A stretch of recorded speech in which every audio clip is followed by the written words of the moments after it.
Wait, what am I doing back here with, like, the other robot masters? Well, you see, this is the Mississippi King welcoming y'all back to more Let's Play of Mega Man 8, but what I'm here to do is, I'm actually going to stop by the shop so that I can get a few new parts.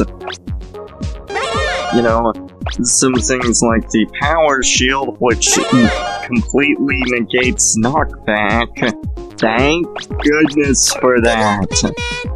But I also got some, like, charger, like a spare charger, and the ability to charge your weapon faster. It's just kind of a convenience to have. And I kind of enjoy Search Man's voice. Which, speaking of which, now we're actually going to tackle Search Man. And, we'll be taking out all of them except for Aquaman, because I kinda think Aquaman's weapon is, the worst of these four robot masters. Well, I don't know, I mean, the Astro Crush is kind of useless. Well, you don't get enough, energy to use it, so it's kind of rendered a bit pointless. But still, at least it's powerful.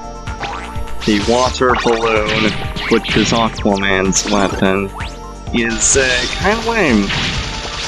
However, one thing I feel I should say is that this game actually introduced a counter to introduce, like, the exact number of shots you have left, instead of just simply displaying the energy and having it be anybody's guess how much ammo you have left.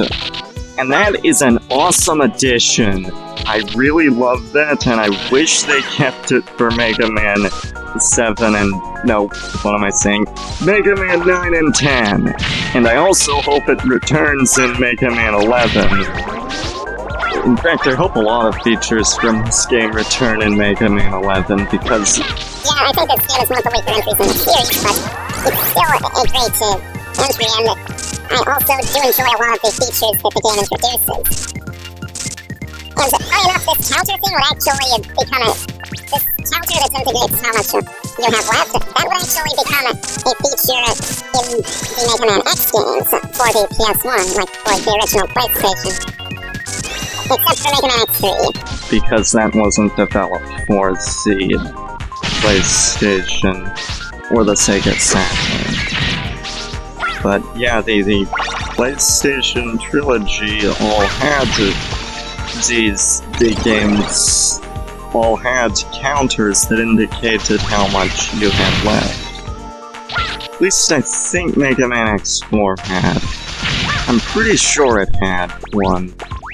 And that's really awesome that they included that, and I do not like how they got rid of it in Mega Man 9 and 10. I mean, I know they're trying to imitate, like, the classic 8-bit Mega Man games, but still, that just seems kind of pointless. Like, why go back on previous innovations just so you can...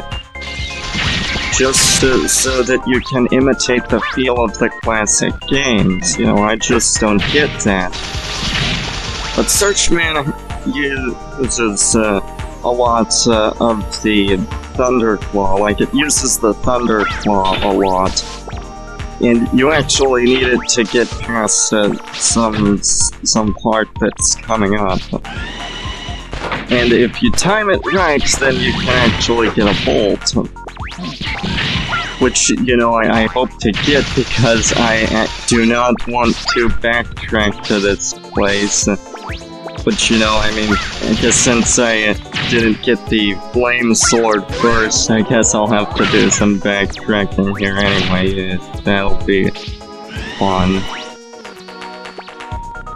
Although, to be clear, it's not like I'll have to, like, go through the entire stage or anything. No, the bolt in question is actually at the start. And You see, the thing that I don't much care for, the reason I don't much care for the Thunderclaw is that it's kind of finicky. Like, when it touches a grapple position, you can't, like, it's hard to tell when it's actually hit, and that's annoying. And I don't like that. And plus, it's not very great of a weapon for, like, attacking enemies, so it's like, most of its use comes from grappling and, like, swinging across from certain positions. I don't like that, like, you can't easily tell. And that has resulted in several deaths. Hey boy, come on. Which, you know, if it had been better designed, this wouldn't be an issue. Now, since I haven't got Searchman's weakness, I'm going to be using the Flash Bomb, which works effective for destroying... It's effective for destroying his things like the discs that he shoots, as well as the homing sniper. I kind of enjoy his voice acting, because it is kind of amusing, I must admit. Because he's like, hey boy, come on! And then there's another line where it's like, it just sounds so jarring to hear two different voices from the same person. And the reason I'm tackling Searchman first, well, fifth technically, but first among these new robot masters, is that I think that his weapon is really great. I think it's the best of the four. The Flame Sword is alright, and one thing that it definitely is that it's an elegant weapon for a more civilized age. Yeah, you saw I wasn't gonna make another Star Wars reference. In fact, that's probably gonna be the title of this video.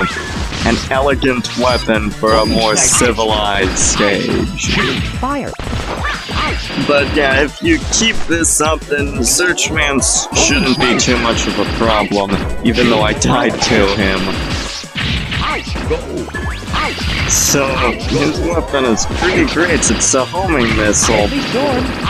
It's, I find it to actually be better than the dive missile in Mega Man 4. Now, I realize that that's probably not much in dispute. Like, a lot of people don't much care for Mega Man 4, but yeah, I think that this game is still great. And some of the weapons are even better than some weapons in some of my favorite Mega Man games. I love the dive missile, but the homing sniper is arguably even better because you can actually charge it to like, produce a shot that will, like, go through a bunch of enemies. And that's kind of interesting, like, you can actually charge it. That's something that... It was never really a thing in the classic series, however, like, this is a thing in the Mega Man X series, and it's nice. I like being able to charge weapons. That makes them much more versatile. I read on a wiki, and this may be true or false, I don't know. Take it with a grain of salt. Preferably tasty salt. Salt that isn't bland. Like the stuff in pretzels, or pop. I don't know where I'm going with this, but yeah, I read it in a wiki somewhere that says that, like, Searchman was apparently that Dr. Wahwee thought that he could improve Searchman's abilities by making him a robot with 2 heads, like 2 brains, and also. That's kind of interesting, but, well, also I died right there, but that's neither here nor there. Point is that he designed him to be like him to have 2 heads, and he thought that would make him better, but that didn't. It just made him more scatterbrained. And that is like... It's like, wow, you really are an idiot, Wahwee. So Dr. Wahwee designed him to be flawed. And so, apparently Swordman's bad point is that he's outdated.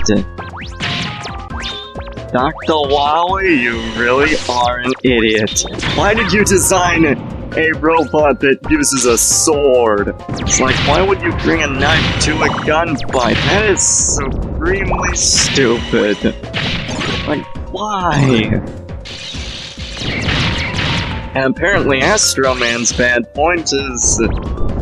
No, that's Search Man's bad point, my bad. Search Man's bad point is that he's a coward. His bad point is cowardice.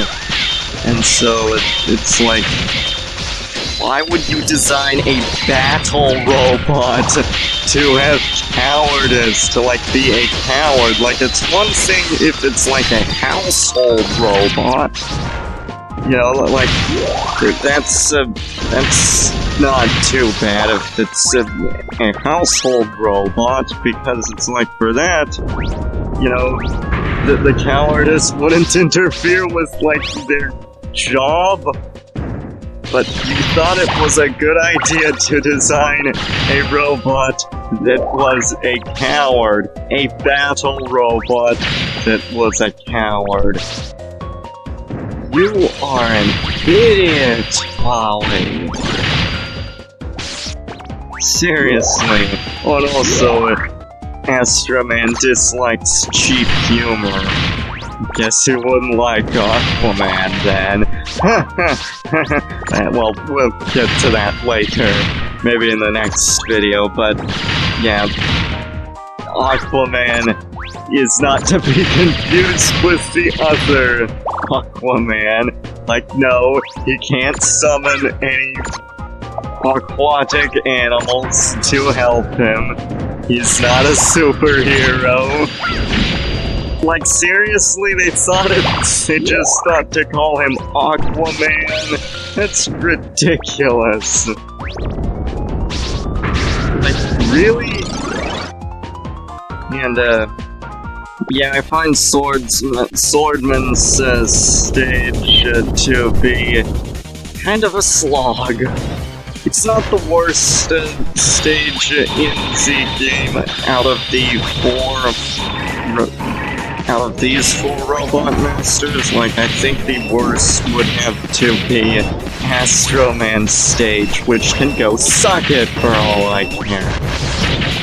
And it's not because it's hard, in fact it's actually kind of mind-numbingly easy, but because it's just so boring and it just doesn't end. It's like, it's drawn out and it's boring, it's not very interesting, and the music is not that great. It's alright. And I know I've been praising the heck out of this game's soundtrack so far, and I really do stick by all of that, because a lot of the game's soundtrack is amazing. And I find Swordman's seem to be kind of interesting. It's chill. I kind of like it, but as for Astro Man, that is the sound of, that is the sound of the waiting room in hell. Like, seriously, it sounds like elevator music. I'm not even joking about that. And it's not very good elevator music either. Like, it's not ear-grating or anything. None of the music is truly ear-grating. But it's still not memorable. It's forgettable. And just not that great. But, also, a fun fact about Swordman is that he likes swordsmanship. Swordsmanship. Not swordsmanship, swordsmanship. 2 words. Oh, you gotta love them typos from the net. Actually, this wasn't a typo from the 90s because Mega Man and Bass wasn't released in the 90s in America, that is. And that's the version that I'm going by, the info cards that I'm going by.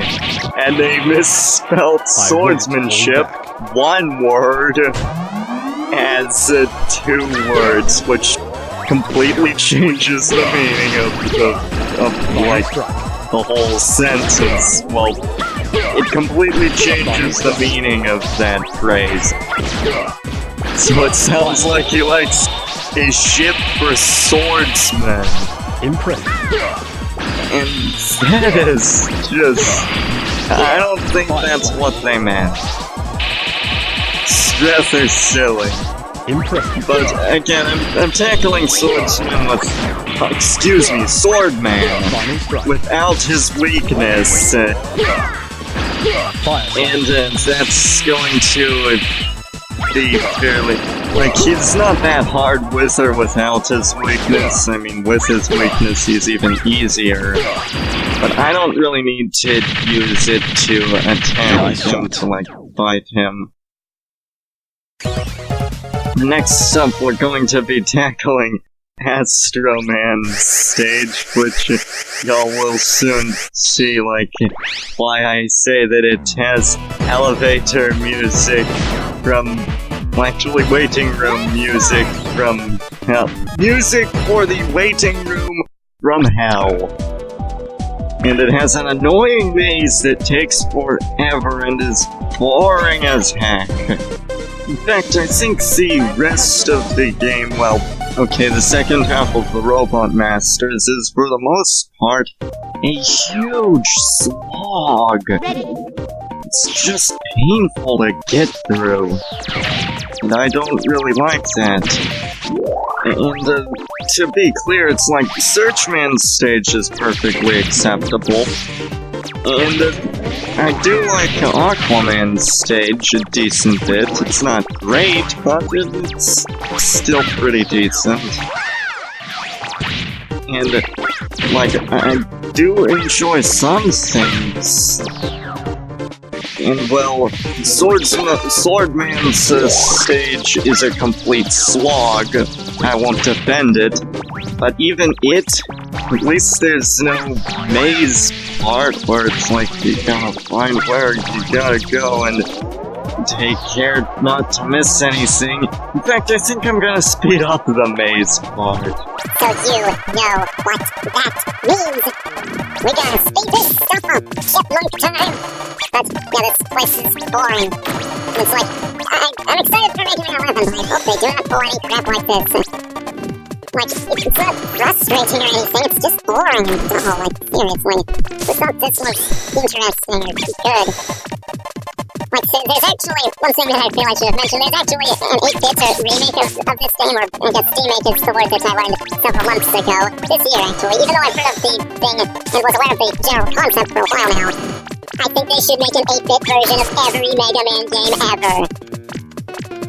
I'm being somewhat facetious there, but still, it would be interesting to see some of those things in it. One thing I don't get is that, like, in, like, Mega Man 4, you know, you had this good, awesome ability that was, like, something that really helped. And you could use, I'm talking, of course, about the dive missile, and in, like, that game, most people are like, yeah, it's a useless weapon, or it's not that great, or it's situational, or whatnot. And then it's like, you include a homing missile in the first Mega Man X game, and it's like, oh, that's when it's good, like, so it's like, they don't like it in Mega Man 4, and then suddenly it shows up in the first Mega Man X game, and oh, suddenly it's an amazing weapon. It's like, come on, people! And this maze is still going on! I think I need to find the way out of here, but, yeah, this is just boring. It's not that hard, not a lot of enemies are here, but still, it's not very interesting either. Come on! Seriously, you could have come up with anything but a frickin' maze in a Mega Man game. Here we are. Okay, so now we've reached the tower part where we need to ascend to the top. Like, this is another auto-scroller, so when I said that there weren't any auto-scrollers in the series, I was not thinking of this game. I am sorry, that slipped my mind. But you'll want to keep an eye out for another bolt in this tower. We'll show off the rest of the bolts in the next part, but still, I don't want to miss any that I can get. So, I do like some parts of this stage, but still, it's mostly a slog, and the maze parts can go suck it. But yeah, we've just about made it. Now we've reached another continue point. And yeah, this stage is just boring, man. It's like, why did they decide to make these stages just so drawn out? I suspect it's gonna become a running gag that Dr. Wahwee is an idiot, because he very much is an idiot. At least when it comes to the robot masters in this game, like, seriously? You thought it would be a good idea to design a robot with the cowardice as its bad point, a battle robot? Oh sure, I don't see how that could go wrong at all. It's like, seriously. But one thing I do like is that the Mega Ball is awesome. And there's another bolt. I think I'll pick up all of the bolts in Astro Man's stage. I know where they are, and I believe I can access all of them. I don't think you need any, like, extra weapons or whatnot to get all of the bolts here. But it's time for another speed montage. I seem to be dying a lot on this LP, so that's weird. Like, I don't think I died as much in my LP of the original Mega Man game. And that's harder. So I guess I really am the arm on quite a video game difficulty. Especially if this LP has anything to go on. And, can't get the freaking ball. This is annoying. It's like you need very precise timing in order to, well, precise positioning to be clear. And you don't need that thing out of the way. But you speed past it to another bolt. At least I think it is. Is it? Yeah, as you can tell, I'm not that familiar with this. Like, I'm not as familiar with this game as I am some of my favorites. Like, this is not one that I really go back to that much. And with good reason. It's like I can go back to many of the other Mega Man games, but this one, it's a struggle. I don't really enjoy it as much as some of the others. Although I do like it more than Mega Man 5. So the stage is almost over. Now all we have left is the fight with Astro Man himself. And actually, although I said that his bad point wasn't cowardice, he is still a coward. This is like, I've come here, but I don't know what to do. And when he gets hit, he's like, how did that happen? I can't take this anymore. It's really ridiculous. And so, his weakness is the homing sniper, but he also has two things surrounding him that it can also target, so you'll want to watch out. But still, if you follow what I'm doing, he is a joke with his weakness. So you designed two cowardly robots, and you thought that was a good idea? Two cowardly battle robots? You are an idiot, Wahwee! But with that, we get Astro Crush, and Astro Crush is, not that great, but it has its situational uses. It's mainly just useless because of how little ammo you get. Although there are worse examples, but I guess that's it for this video, so see you all next time when we tackle Aquaman and get the remainder of the bolts. This is the Mississippi King signing out.